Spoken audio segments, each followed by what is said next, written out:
दोस्तों, एक कहावत है कि दूधो ना हो पूतो फलो। इसका मतलब यह है कि दूध से ना हो और पोते पोतियों के साथ आनंद पूर्वक रहो। दोस्तों, इसका इनडायरेक्ट अर्थ अगर देखा जाए तो ये था कि पुराने ज़माने में हमारे यहाँ इतना दूध होता था कि अपना उपयोग करने के बाद भी हम उससे नहाते भी थे। दूध से शिवलिंग का अभिषेक भी किया जाता था और कहा जाता था कि पुराने समय में यहाँ दूध की नदियाँ बहती थी। दोस्तों, इनडायरेक्ट इसका मतलब यह है कि इतना सारा प्रचुर मात्रा में दूध होता था कि नदियों में भी दूध नजर आने लगता था। दोस्तों, धीरे धीरे यहाँ पर दूध का उपयोग कम होने लगा और आज रीज़न ये हो गया कि सिंथेटिक दूध बनने लगा और असल दूध का उपयोग कम होने लगा है। दोस्तों, दूध का उपयोग चूना बनाने में भी होता था। चूना बनाने की बहुत सिंपल सी विधि है।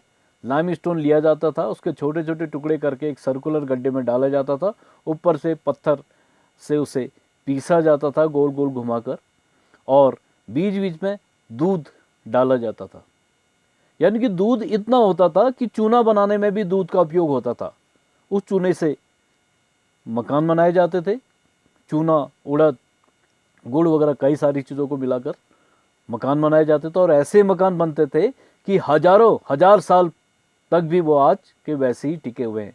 पुराने मंदिर देख लो, उसमें एक बाल बराबर भी आप अंदर नहीं डाल सकते हैं, मतलब एक क्रैक भी आपको नहीं मिलेगा, एक सुई भी आप उसमें नहीं डाल सकते हैं। तो दोस्तों, ये इतना प्रमुख चीज़, इतनी उपयोगी चीज़ कैसे ख़त्म हो गई? इसका क्या रीज़न था कि 1850 में अंग्रेज़ों ने एक लॉ निकाला, नियम निकाला, कानून बना दिया कि चूने से उपयोग किए हुए जो भी मकान बनाएगा उसे जेल डाल दिया जाएगा, उसके मकान को बुलडोज़र से उड़ा दिया जाएगा। जिसे भी मकान बनाना है वो सीमेंट से बनाओ। क्यों? क्योंकि उन्होंने अपने इंग्लैंड की सीमेंट इंडस्ट्री को चलाना था, वहाँ से सीमेंट जो आता था उसका उपयोग करना था।